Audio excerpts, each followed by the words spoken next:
commercialize and trying to think of a path to profitability and mix that well with your vision so that the solution lasts longer and it would benefit more people. So for us, the smaller businesses, they tend to care about the cost, the story, because they have limited marketing budget. And bigger buyers, they tend to care more about kind of the stats of it. So are you certified? What's the LCA behind it? Oftentimes, like coffee is like a very good concept because it has sentimental value. Everyone knows what coffee is. I know people and fellow CEOs or founders who struggle a lot to explain to people LGs because they're upcycling algae. But everyone knows what coffee is. So it's easy conversation starter. No matter how big or how ambitious our vision is for sustainability, we ended up creating a business and we need to sustain. That means we need enough of a cash flow to at least provide ourselves the rent. You're not running a charity or a nonprofit. You need to make the money. Hi, Helen. Thank you very much for joining me today on the podcast. Can you tell us a little bit about yourself and what you're building at Coffee Elf? Amazing. I'm Helen, currently graduate from Columbia University and building my startup, Coffee Elf. And in Coffee Elf, we transform coffee waste from industrial level into bio-based materials. So how do you explain what Coffee Elf is when you meet someone new? I oftentimes try to, paint the vision and mission first, and then to walk them through what a coffee biorefinery is. So our end goal is to build US's first coffee biorefinery, which is just a facility that processes industrial level of coffee waste and use every piece and every part of coffee waste from chemical level to physical level. So we have 3 parts in terms of the business model and how we structure this. We have upstream, where we collect from ready-to-drink coffee manufacturers. So instead of the coffee that we make at home, probably from a trusty Mr. Coffee machine, we're actually partnering with the ready-to-drink side, so the commercial side of the coffee manufacturers. Those are the coffee that you purchase from Target and Walmart or CVS. It's quite different. It's coffee in cans, basically. And then after we collect the waste in metric tons, we process in the refinery, break down physical and chemical parts, and then we transform whatever we break down into end product downstream. So we have sustainable materials made of coffee waste. It's a type of vegan leather. And then we also have cosmetic ingredient that's still in the R&D stage. We pretty much make type of oil and other sustainable cosmetic ingredients that's actually functional and natural based. When was it you first realized that Coffee Elf could actually become a company? I actually started this company as a side project, and actually it started like right behind me in my kitchen. There's only 1% of coffee that's caffeine, and the other 99% is actually like super helpful. There's nutrients in there. There's helpful like oil, lipids inside that actually plays antioxidant functions as well that were just currently thrown away, and it just goes straight to landfill. What a shame, right? So I ended up met my co-founder Jessica. She's also my CTO in the company right now, and then we're trying to look at this problem from a large scale. So it's no longer my kitchen project. It's a company now, and I found in the circular kind of economy space, there's actually a lot of opportunity, and it has been quite exciting to solve. It's kind of like a puzzle problem because now you're dealing with a lot of key stakeholders all at once, and you really need to think of like a very creative way to solve or to really build a business model that's viable, sustainable, at the same time profitable. Yeah, so I've been enjoying the ride so far. What kind of conversations or, buyers have been the easiest to move forward so far? And which ones have been toughest to crack? Because most people just think of the caffeine in coffee and nothing else being usable. In terms of really find interesting buyers, I think you'd have to think like in their shoes. Oftentimes, like coffee is like a very good concept because it has sentimental value. Everyone knows what coffee is. I know people and fellow like CEOs or founders who struggle a lot to explain to people LGs because they're upcycling algae. But everyone knows what coffee is. So it's easy conversation starter. But at the same time, like you really need to focus on the end product and the value it can provide to different businesses. And it could actually vary, depends on the buyers that you're speaking with. So for us, the smaller businesses, they tend to care about the cost, the story, because they have limited marketing budget. So sometimes we really need to wrap up a good package with a good story and what they need from the product rather than just sell the value of coffee. And bigger buyers, they tend to care more about kind of the stats of it. So are you certified? What's the LCA behind it? Um, and it depends on like the key stakeholders that you speak with as well. So from bigger companies, oftentimes it's like one or two decision maker or a team make the decision, but you actually need to speak with like more than 1 to 2 people and try to figure out what's the best way to kind of get your foot in the door and then create a proposal that would benefit um, the buyer, but at the same time, other people in the company to make it a very good case. Because a lot of people pitch to big companies, and oftentimes is the one that like you get to like propose your case in a way that you show them, it's a very big corporation, it's large, but I spoke with everyone that I could to understand the problem. And now I think this is the proposal. It benefit you and the other people. I think they make a great case. I think for startup, we need to like be a little bit like you just grind and then you try to get as much information as we could from a big company rather than really just to find that one buyer and be like, I want to sign a deal with you. Oftentimes that would not work and they would think you're too small, too unstable, and we can't take the risk. You're building a circular business with upstream sourcing, you've got midstream processing, downstream sales, lots of different moving parts there. What's been the hardest part of keeping all of that together? Being organized and find a creative way to really prioritize things.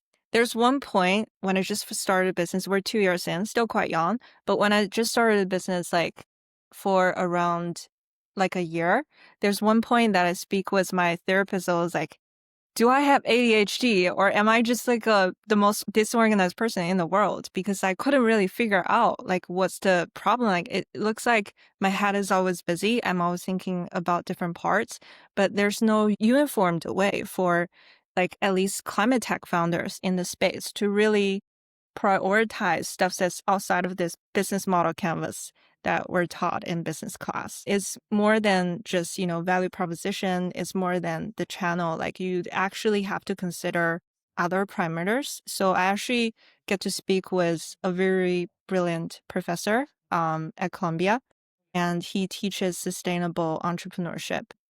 He was able to really kind of like help me to break down all the priorities and puzzles into like little bricks so that every time when I think about the business and when I organize my thoughts, I use that canvas to help me to clear out my like mind palace, the space here. So I think there are 4 key components that climate tech founders would find very helpful that not a lot of very lean or SaaS or AI companies talk about in their startup package. So the first is community stakeholders, so external organizations that you can help or find help to facilitate the business activity, internal forces, other stakeholders that might be affected by your business activities. Those are important. Second would be value disruption. So kind of the negative externalities of doing business. So for example, for climate tech, it would be like resource consumption, elimination of trust or social goodwill or pollution. And then the other two would be sustainable gains. Like sustainable gains is like very straightforward. UN sustainability goals, 17, what are the goals that you're hitting? And then governance structure at the very end. So it's kind of like how it's core process and there's got like major components in terms of like, the grant or like from the government side, who's actually interested in the contribution that you're making because you ended up not solving one problem. You're solving a lot of problems all at once with a very creative way. So that means you make a lot of people's life way easier, including the government. So how do you find or align the ESG or currently, for us, it's manufacturing, that part with the key stakeholders from the government to try to look for help. Or that it's actually more than fundraising. A lot of people only care about, grants, and those are hard to get right now. But also like they can connect you with the right people, and because they speak with a lot of companies, so they can actually make very good introductions um, to you, and some could be your clients in the future. Thank you so much for that. It sounds like a really interesting framework for sure. So you've already landed some pretty impressive partnerships. What's helped those partnerships go from conversation to like actual commercial traction? I think something that we did very right at the very beginning is like we're not ashamed of having a piece of product on our hands, and get our products in conferences. And like if you see on our current website, you will see merchandise, but we at the very beginning only have materials, and we just take the materials to conferences, and we speak with as many people as there are in the conference. And I think that really helps because you ended up like doing deals with people and you care about what they think. And the more people that you speak with, the more you get yourself out there, the better it is. And oftentimes in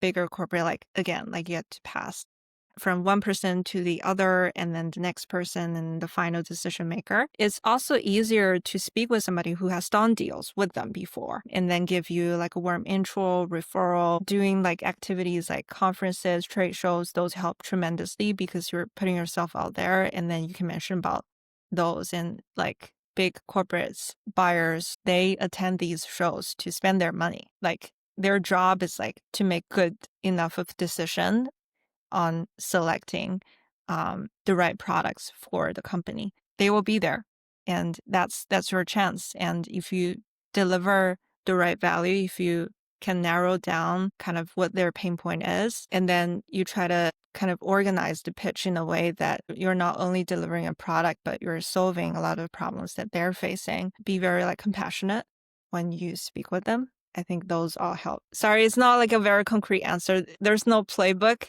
at least for our side, to work with big players. To kind of like, you try everything and throw everything on the wall, see what sticks.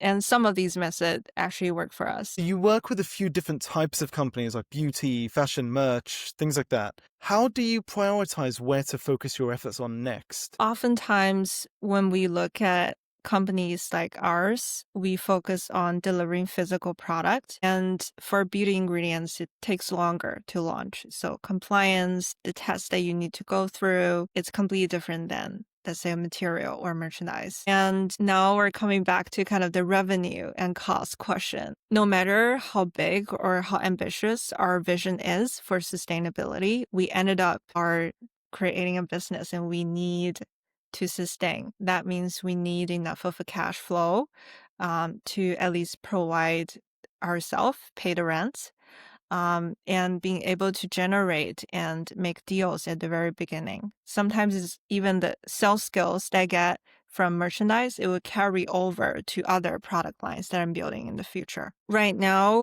we're focusing on generating revenue. Well, the other team members, so people who's working on the technical side, they're focusing on, creating products. So how I spend my time is like not half, but like actually for this upcoming quarter, I'm spending around like 40% my effort on sales and marketing, and then around 60% on fundraising and speaking with engineers from the cosmetics line. It's also, I guess, like beneficial. There's a way of how I strategize this as well. There's not that many people in the coffee ground space. When you speak with people, when you establish partnership and you sell merch to these businesses, it's free marketing for you, and you get revenue off that. I know a lot of companies are hiring like interns, and then they're making posts on social media without delivering any physical product at the very beginning stage. And sometimes it's the right things to do. But for me, like I'm a revenue person and I want to turn sustainability into profitability. I truly believe it's something that coexists. So I'm trying to create ways for us to generate revenue as fast, as early as possible, and at the same time creating a good marketing image for the company. Well, yeah, I think some people can get a bit, I guess, blinkered, maybe distracted, whatever it might be, that if you're an impact company that you don't necessarily, like, it's not necessarily... I know where you're landing with it. You're not running a charity or a nonprofit. You need to make the money. Yeah, exactly that. I feel that the more revenue a business has, the more impact it can make. And it's up to us, I think, as entrepreneurs, as business owners, to create big companies that do good things, as opposed to letting all the bad companies be the biggest. Yeah, I'm on the same page with you. And from my I actually come from a business background and used to work for AI companies and e-commerce companies. So like I'm not from like a traditional kind of I love the environment and I want to make it better. I do in that way, but at the same time, because I don't really come from like really big organization or like in general, the purpose of me starting this business is still generating value, creating profit for the team members, like making money while doing something good. And that's hard because not a lot of people are able to achieve that, which is very exciting because that's a good challenge and it's a big problem. Once you solve that size of a problem, then like you get your gains off the problem. It's kind of like how we look at the goals of the UN is not only the goals, but it's also the problems that we're all facing right now as like human. And those are the 17 biggest problem that we're trying to solve in the, like this generation, probably the past generations as well. So how can you really solve these problems? And if you get to solve these problems, then that means you create as much of a value of the problem and you'll be able to make a business or at least like a profit gain off it. And it should not be contradicting to whatever you're trying to do. Like you have your mission vision, just think of a way that it fits in the business framework that can sustain your business. So this solution, it can last for a very long time. So, zooming out, looking to the future, what does success for Coffee Elf look like 3 to 5 years from now? We're really hoping to establish the physical infrastructure in the States to process commercial level of coffee grounds, specifically for the chemical extraction process. And it's hard because chemical manufacturing space overall, or biotech, climate tech companies in general, it is going to take us a very long time in terms of regulation, compliance, and buying or renting physical facilities. It's not like SaaS where you don't really hold any physical asset. So in 5 years, we're hoping to establish that facility to make it run and being able to really deliver cosmetic ingredients to our customers and clients. What has to go right to get there? Fundraising, having enough money in the bank. But besides that, also a very deep and thorough understanding of our customers and understand what's a good product for them. Like define what's a good product, like a good product solve their problems. So what's their problems and can you solve multiple problems all at once? How do you sort of find or establish enough partnership to drive market traction while at the same time provide long-term value for the customers in the space. So that's something that we're looking forward to solve in the team setting. My final question for you, Helen, is if you had one piece of advice for another founder in climate tech sustainability, what would it be? I love climate tech founders. In general, I enjoy talking to whoever's working on sustainable solutions to the world because they're passionate, they're driven, but they can be stubborn sometimes because they have their own way of envisioning how the world should look like. So my one piece of advice would be commercialize and trying to think of a path to profitability and mix that well with your vision so that the solution lasts longer and it would benefit more people. You ended up might achieve something that's bigger than what you can envision. And other businesses who's probably not pro climate tech would actually benefit from the model that you're creating, the path that you're taking. And maybe in the future, all companies can be climate and sustainability related because they want to be there for not 10 years, 20 years. They want to be there for a very, very long time. And only sustainability and thinking about long term can help them to achieve that. And just do it. Just start a company, go ahead, and see what the journey takes you. So far, it has been very exciting for us.